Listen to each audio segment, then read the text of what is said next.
आज हमारे पास जो टॉपिक है इस वीडियो का वो है टिश्यूज़। आज हम पढ़ेंगे टिश्यूज़ के बारे में। तो टिश्यूज़ क्या होते हैं? Apart from the very simplest organism, plants and animals are made up of large number of cells. Cells of the same type usually group together to form tissues. अगर हम बात करें सिंपलेस्ट ऑर्गेनिजम्स के अलावा यानी कि प्लांट्स और animals की बात करें तो ये ऑर्गेनिजम्स जो हैं यानी कि प्लांट्स और एनिमल्स वो मिले हैं बहुत सारे सेल्स से मिलकर।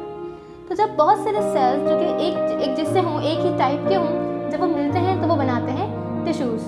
A living tissue is made from a group of similar sales. जो कि लिविंग टिश्यू होगा वो किस चीज़ से मिलकर बनेगा? एक ग्रुप ऑफ सेल्स से मिलकर बनेगा जो कि एक ही टाइप के होंगे। Which all work together to do a particular job. वो तमाम सेल्स मिलकर क्या करेंगे? खास जॉब जो है वो परफॉर्म करेंगे। Here are some examples of tissues from plants and animals। कुछ एग्जाम्पल्स आपको नीचे दी गई हैं प्लांट्स और एनिमल्स में। सबसे पहले जो हमारे पास एग्जाम्पल है वो है एपिडर्मल टिश्यू। एपिडर्मल टिश्यू कौन से टिश्यू होते हैं? ये टिश्यूज़ वो होते हैं कहाँ पर पाए जाते हैं? Where it is found surface of leaves and other parts of a plant. ये पाए जाते हैं लीव्स के सरफेस पे, बिल्कुल ऊपर की सतह पर मौजूद होते हैं। इसके अलावा दूसरे पार्ट्स में भी पाए जाते हैं प्लांट के। What it is made of, किस चीज़ से मिलके बने होते हैं? शीट्स ऑफ फ्लैटेंड सेल्स, यानी कि जो सेल्स होते हैं वो बहुत ही फ्लैट होते हैं, बिल्कुल चिपटे से होते हैं। स्पेशल जॉब और फंक्शन, एपिडर्मल टिश्यू का फंक्शन क्या होता है? इनका काम होता है protects the plant from damage and prevents it from drawing up. इनका काम होता है प्लांट्स को डैमेज से रोकना, प्रोटेक्ट करना, इनकी हिफाजत करना, और ड्राइंग अप यानी कि वो जो प्लांट का जो पार्ट है वो खुश्क ना हो सके, ड्राई ना हो सके, ये इनका फंक्शन होता है। सेकेंड हमारे पास एग्जाम्पल है photosynthetic tissue. Leaves and other green parts of a plant, ये पाए जाते हैं लीव्स में। इसके अलावा प्लांट के वो पार्ट जो कि ग्रीन होते हैं, फॉर एग्जाम्पल कुछ प्लांट्स में हमारे पास जो स्टेम होता है वो भी ग्रीन कलर का होता है। तो ये यानी कि लीव्स में पाए जाते हैं और स्टेम में भी पाए जाते हैं कुछ प्लांट्स में। Palisade cells with lots of chlorophyll, ये जो बने हुए होते हैं ये पैलिसेड सेल्स से मिलकर बने होते हैं और इनके अंदर बहुत सारा क्लोरोफिल का अमाउंट जो है वो मौजूद होता है। इनका फंक्शन होता है makes food for the plant. Photosynthetic tissue का जो फंक्शन होता है वो होता है प्लांट के लिए फूड बनाना। थर्ड एग्जाम्पल है हमारे पास supporting tissue. Supporting tissue mainly in the plant stem, ज़्यादातर ये प्लांट के स्टेम में मौजूद होते हैं। सेल्स विद थिकन वॉल्स, इनकी जो वॉल्स होती हैं वो बहुत ही थिक होती हैं, मोटी होती हैं। काम होता है इनका कि support and strengthens the plant. ये प्लांट को सपोर्ट देते हैं और उसको स्ट्रेंथ देते हैं यानी कि मजबूत बनाते हैं। फोर्थ एग्जाम्पल है हमारे पास epithelial tissue. Surface of an animal's skin and lining the tubes and other spaces inside the animal's body including the mouth। Epithelial tissue जो है वो हमारी एनिमल्स के स्किन पे मौजूद होते हैं। इसके अलावा काफ़ी सारे ऑर्गन्स की लाइनिंग्स में भी मौजूद होते हैं। जैसे कि प्लांट की सरफेस पे एपिडर्मल टिश्यू मौजूद होते हैं, उसी तरीके से एनिमल्स की सरफेस पे एपिथेलियल टिश्यूज़ मौजूद होते हैं। किस चीज़ से मिलकर बने होते हैं? बिल्कुल एपिडर्मल टिश्यू की तरह ये भी शीट्स ऑफ सेल्स से मिलकर बने होते हैं। इनका जो है फंक्शन क्या होता है? प्रोटेक्ट्स द स्ट्रक्चर्स अंडरनीथ, यानी कि ये स्किन पे मौजूद जब होते हैं तो ये नीचे के जो स्ट्रक्चर होता है जो कि अंडरनीथ नीचे होता है ये उसको प्रोटेक्ट करते हैं। Muscle tissue in the limbs and in the walls of certain organs, ये लिम्स में मौजूद होते हैं। इसके अलावा कुछ खास ऑर्गन्स में भी मौजूद होते हैं muscle tissue. For example heart में हमारे मौजूद होते हैं कुछ muscles. Bundles of muscle cells, ये मिलकर बने होते हैं, किससे? मसल सेल्स से मिलकर बने होते हैं।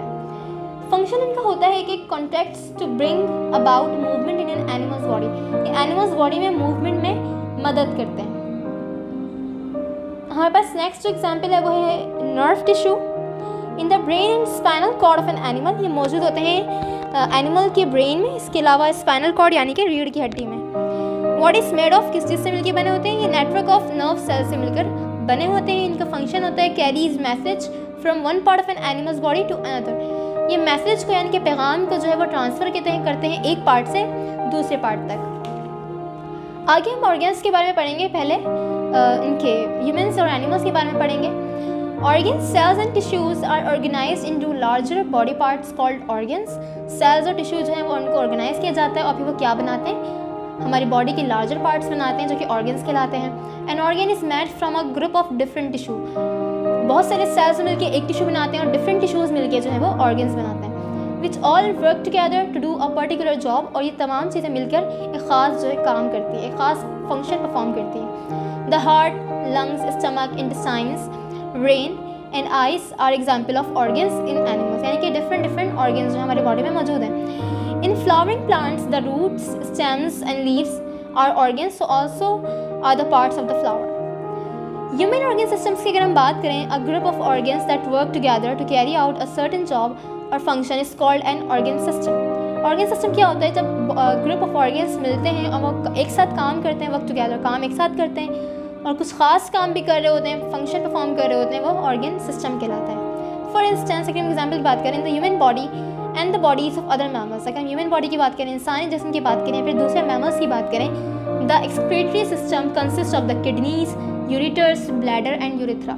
अगर हम एक्सक्रीटरी सिस्टम की बात करें ह्यूमन बॉडी की, तो किस किस चीज़ पर ये कंसिस्ट करती हैं? किडनीज, ये जो ट्यूब निकल रही है ये कहला रही है हमारे पास यूरिटर, जो हमारे पास सैक लाइक स्ट्रक्चर ये हमारे पास कहलाएगा ब्लैडर, एंड जो छोटी सी जो ट्यूब है ये हमारे पास कहलाएगा यूरिथ्रा. ये तमाम पार्ट्स मिलके हमारे पास जो है वो क्या बना रहे हैं? एक्सक्रीटरी सिस्टम बना रहे हैं. These parts work together to keep the right amount of water in the body to get rid of waste chemicals. Excretory system का काम क्या होता है? इनका काम होता है हमारी बॉडी में राइट अमाउंट ऑफ वाटर को रखना, और जो एक्स्ट्रा अमाउंट ऑफ वाटर होगा या जो एक्स्ट्रा अमाउंट ऑफ केमिकल्स होंगे वो हमारी बॉडी से रिमूव आउट हो जाएंगे. इसके अलावा हमारी बॉडी में एक एक्सक्रीटल सिस्टम मौजूद है, यानी कि support of bones. The skeletal system supports the body and protect certain delicate organs. हमारी बॉडी में जैसे बोन्स मौजूद हैं, डिफरेंट बोन्स मौजूद हैं, ये हमारी बॉडी को प्रोटेक्ट या बॉडी दूसरे ऑर्गन्स को जो कि बहुत ही सेंसिटिव होते हैं उन सबको प्रोटेक्ट करती है. इसके अलावा अदर सिस्टम जो है हमारे पास ह्यूमन बॉडी के, वो क्या है? Circulatory system. इसमें हमारा जो कि ब्लड है वो मूव कर रहा है किस तरीके से हमारी बॉडी में, किस तरीके से हार्ट जो है वो पंपिंग कर रहा है ब्लड की, किस तरीके से साफ ब्लड हमारी बॉडी में मूव कर रहा है, और फिर जो ऐसा ब्लड जिसमें कार्बन डाइऑक्साइड मौजूद है वो वापस हमारे पास लेकर आया जाता है कार्बन डाइऑक्साइड को. ये तमाम चीज़ें हमारे पास आ जाती हैं सर्कुलेटरी सिस्टम में. The circulatory system moves blood around the body in order to transport digested food, oxygen, carbon dioxide, urea, hormones and heat. Blood का जो सबसे अहम काम होता है, जो इंपॉर्टेंट वर्क है, वो ये है कि ये हमारी बॉडी में बहुत सारी चीज़ों को ट्रांसपोर्ट करता है डिफरेंट ऑर्गन्स में. वो चीज़ें क्या हैं? वो है digested food, oxygen, carbon dioxide, urea, hormones and heat. Another अगर हम सिस्टम की बात करें तो वो है हमारे पास digestive system. The digestive system breaks down food material into a form that can be absorbed into the blood. जब हम फूड को इनटेक करते हैं तो हमारे पास स्टमक में आके और फिर वो स्मॉल इंटेस्टाइन में, इसके अलावा जो है वो लार्ज इंटेस्टाइन में, इसके अलावा जो हमारी बॉडी में जो आयंस जो बहुत काम के होते हैं, जो कि इंपॉर्टेंट होते हैं, वो हमारी ब्लड में एब्जॉर्ब कर लिए जाते हैं. जो वेस्ट प्रोडक्ट होता है वो स्मॉल इंटेस्टाइन और लार्ज इंटेस्टाइन के जरिए बॉडी से रिमूव आउट हो जाते हैं. अनदर सिस्टम हमारे पास है the nervous system controls many of the bodies activities. Nervous system हमारे पास क्या करता है? बॉडी की बहुत सारी एक्टिविटीज़ को कंट्रोल करता है, और इसमें हमारे पास कौन कौन से ऑर्गन्स हैं? ब्रेन है, स्पाइनल कॉर्ड यानी कि रीढ़ की हड्डी, इसके अलावा बहुत सारे नर्व्स हैं. रेस्पिरेटरी सिस्टम में हमारे पास क्या चीज़ें मौजूद हैं? The respiratory system puts oxygen into the blood and removes carbon dioxide and water vapours. इसमें हमारे पास जो ऑर्गन्स हैं वो है ट्रैकिया यानी कि विंड पाइप, इसके अलावा लंग्स एंड राइट ब्रोंकस. इसमें ऑक्सीजन को जो है वो पुट किया जाता है, डाला जाता है, हमारी बॉडी में एंटर किया जाता है, और कार्बन डाइऑक्साइड और वाटर वेपर्स को ब्लड में से रिमूव कर दिया जाता है. Other systems in the human body include the muscular system, endocrine system and the reproductive system. इन सब सिस्टम्स के अलावा भी हमारी बॉडी में बहुत सारे सिस्टम्स हैं जो कि एंडोक्राइन, मस्कुलर, रिप्रोडक्टिव सिस्टम्स हैं. The various system in the human body makeup an entire body और एन ऑर्गेनिज्म. और इन तमाम सिस्टम्स को मिला के हमारे पास पूरी ह्यूमन बॉडी जो है वो बनती है. प्लांट ऑर्गन्स की अगर हम बात करें तो हमारे पास प्लांट ऑर्गन्स में ये 4 ऑर्गन्स मौजूद हैं: flower, stem, leaves and roots. The main plant organs are the flower, which contain the plant's reproductive organs. Flower में हमारे पास reproductive organs मौजूद हैं: the stem, the leaves and the roots, with a typical land plant growing in soil. The root system is everything growing below the ground, and the shoot system is everything above the soil.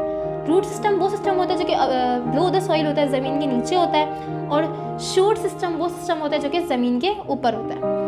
Flower की अगर हम बात करें तो flower contains the plants reproductive organs. Many flowers attract insects which carry pollen between plants to bring about pollination and fertilisation. Plants का जो flowers का जो इंपॉर्टेंट काम होता है वो रिप्रोडक्शन होता है, और इनके जो डिफरेंट कलर्स होते हैं, जो कलरफुल फ्लावर्स मौजूद होते हैं, वो काम करते हैं इंसेक्ट्स को, कीड़े मकोड़ों को अट्रैक्ट करने का अपनी जानिब, ताकि जब ये अट्रैक्ट होंगे तो इनके फ्लावर्स में जो पॉलन्स होते हैं वो दूसरे फ्लावर तक बआसानी पहुँच सके और फर्टिलाइजेशन में मदद दे सके. सेकेंड ऑर्गन है हमारे पास stem. The stem usually grows upward towards the light. Stem जो है वो ऊपर की जानिब मूव करता है, ऊपर की जानिब ग्रो करता है, लाइट की जानिब towards the light. It carries water and mineral salts to the leaves और स्टेम के ज़रिए जो है वो सॉल्ट और वाटर जो है वो लीव्स को ट्रांसफ़र किया जाता है and food around the plant, और पूरे प्लांट को जो है वो फूड ट्रांसफ़र किया जाता है। The leaves are the organs of photosynthesis. Leaves का जो बहुत इंपॉर्टेंट ऑर्गन है, ये क्या करते हैं, ये फोटोसिंथेसिस करते हैं यानी कि फूड बनाते हैं। They make all the food for the plant, पूरे प्लांट के लिए ये फूड प्रोडक्ट करते हैं। The leaves contain chlorophyll which uses light to change carbon dioxide and water into the sugar glucose. Leaves का काम क्या होता है, ये हमारे इन्वायरमेंट से कार्बन डाइऑक्साइड, वाटर और लाइट को एब्जॉर्ब करके क्लोरोफिल की मदद से जो है ये फूड बनाते हैं, शुगर ग्लूकोज बनाते हैं। Leaves have tiny pores on the under sides, नीचे की साइड पे यानी कि लीव की जो लोअर साइड होती है वहाँ पे ये छोटे छोटे पोर्स यानी कि सुराख मौजूद होते हैं। These let essential carbon dioxide in and waste oxygen and water out. इन छोटे छोटे पोर्स की मदद से होता ये है कि जो हमारे इन्वायरमेंट की कार्बन डाइऑक्साइड होती है वो अंदर लीव के अंदर ट्रांसफ़र करती है, इसके अलावा ऑक्सीजन जो है वो बाहर मूव करती है। अनदर ऑर्गन है हमारे पास, वही roots. The roots anchor the plant in the soil so that it doesn't blow away or fall over the by accident. Roots का काम क्या होता है कि जब ज़मीन में ज़्यादा फैल जाती है तो ये प्लांट को एक जगह रहने में मदद देती है, ताकि जब ज़्यादा तेज़ हवा चले या कोई एक्सीडेंट के ज़रिए, किसी भी हादसे के ज़रिए जो प्लांट है वो नीचे गिर ना जाए। The root hairs provide a large surface area to take in water. ये जो रूट हेयर्स मौजूद है रूट में, ये मदद करते हैं सरफेस को बढ़ाने में ताकि ज़्यादा से ज़्यादा वाटर को एब्जॉर्ब किया जा सके। To take in water and mineral salts from the soil, ताकि ज़मीन से, मिट्टी से ज़्यादा पानी और सॉल्ट को एब्जॉर्ब किया जा सके। यहाँ पे हमारे पास एक डायग्राम दी गई है जिसके ज़रिए हम आराम से जो है वो ऑर्गन्स के बारे में कर सकते हैं। एग्जाम्पल हमारे पास दी गई है पेलिसेड सेल्स की, कि पेलिसेड सेल्स जो है वो एक पेलिसेड सेल यहाँ पे एक बनाया गया है, लेकिन जब बहुत सारे पेलिसेड सेल्स मिलेंगे तो वो बनाएंगे एक टिश्यू। जब डिफरेंट टिश्यूज़ मिलेंगे तो वो बनाएंगे हमारे पास एक ऑर्गन, और जब डिफरेंट ऑर्गन्स मिलेंगे तो वो हमारे पास बनाएंगे एक पूरा ऑर्गेनिज्म या प्लांट। इस डायग्राम के जरिए ये बताया जा रहा है। Remember that a sequence like this, cell, tissue, organs and organ system also applies to animals including humans। और यही पूरा जो प्रोसेस है वो एनिमल्स से भी अप्लाई होता है और ह्यूमन्स से भी अप्लाई होता है। How we know about cells and tissues? हमें सेल्स और टिश्यूज़ के बारे में कैसे पता चलेगा? Cells and tissues can only be examined when they are removed from the plant or animal। हम इसको एग्जामिन तब कर सकते हैं जब इसको बॉडी से रिमूव किया जाएगा। Liquids formed from the body of an animal can be smeared across the microscope slide। Microscope की स्लाइड के ऊपर एक लिक्विड जो इसको स्मेयर बनाया जाएगा, उसको लगाया जाएगा। This is how blood is examined. इसी तरीके से ब्लड को भी एग्जामिन किया जाता है, यानी कि ब्लड को हमारी जो साइड होती है माइक्रोस्कोप स्लाइड, उसके ऊपर लगाया जाता है और फिर इसको एग्जामिन किया जाता है। In this case the microscope slide is said to contain a blood smear. Another way to examine cells and tissues is to cut a very thin slice और section from a part of the plant or animal. Liquid के अलावा अगर हम कुछ देखना चाहें तो हम क्या करेंगे, स्पेशल पार्ट जैसे कि ये लीफ का है, इसका हम क्या करेंगे, एक थिन सेक्शन काटेंगे, बारीक सा हिस्सा काटेंगे और उसको स्लाइड पर रखने के बाद माइक्रोस्कोप में जब देखेंगे तो हमें इस तरीके के टिश्यूज नज़र आ सकते हैं। The section can then be examined under a microscope. In each case the smear और द स्लाइस और section is usually stained with a chemical dye to make the details more clearly visible when seen through the microscope. अगर हम direct इस thin section को microscope में देखेंगे तो हमें तमाम चीज़ें पता नहीं चलेंगी कौन सा सेल किस तरीके से दिख रहा है। इसीलिए हम क्या करते हैं कि इसमें केमिकल डाई यानी कि कलर्स को यूज़ किया जाता है ताकि डिफरेंट सेल्स की जो शेप है वो हमें ज़्यादा आसानी से दिख सके। अब हम जो आगे पढ़ेंगे वो पढ़ेंगे माइक्रोस्कोप के बारे में, the optical or light microscope. ये जो सिंपल माइक्रोस्कोप होता है इसे हम कहते हैं ऑप्टिकल या फिर light microscope. Because cells are extremely small, you must magnify them to see them clearly. क्योंकि सेल्स बेइंतहा छोटे होते हैं तो हमें मैग्नीफाई करने के लिए, उन्हें क्लियरली देखने के लिए किसकी ज़रूरत होती है, माइक्रोस्कोप की ज़रूरत होती है। Have you ever used a magnifying glass or hand lens to look at something closely? क्या आपने कभी देखा है मैग्नीफाइंग ग्लास के ज़रिए या फिर हैंड लेंस के ज़रिए कोई भी चीज़ जो कि हमें नेकेड आई से नज़र नहीं आ सकती? The glass of the lens bends light waves in a way that makes an object look bigger. Glass जो लेंस का जो ग्लास होता है वो लाइट को इस तरीके से बेंड करता है कि हमारे पास जो चीज़ होगी बहुत छोटी है वो बड़ी नज़र आती है। An optical or light microscope also uses several magnifying lenses. अगर हम इस माइक्रोस्कोप की बात करें तो इसमें बहुत सारे मैग्नीफाइंग लेंसेज जो है वो इस्तेमाल किए जाते हैं। फिक्स इनटू अ ट्यूब, इस ट्यूब के अंदर जो है वो, इन ट्यूब्स के अंदर जो है वो यूज़ किए जाते हैं, फिक्स किए जाते हैं। The number on the eye piece and the number on the objective lens are multiplied together। The result is amount of magnification, इसे वापस से मल्टीप्लाई किए जाते हैं, जो रिजल्ट आता है वो हमारे पास मैग्नीफिकेशन का अमाउंट होता है। The microscope is a picture below, the microscope in the picture below is magnifying 100 times, जो हमारे पास नीचे माइक्रोस्कोप दिया गया है ये 100 टाइम्स किसी भी चीज़ को मैग्नीफाई कर सकता है। It can also magnify by 40 times or 400 times if different objective lenses are moved into a position.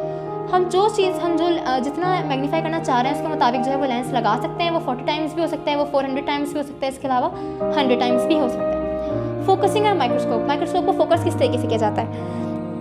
The correct way to focus on microscope is to start with the lowest power objective, the smallest objective first. While looking from the side, use a coarse focus to bring the lens down as close as possible to the specimen without touching.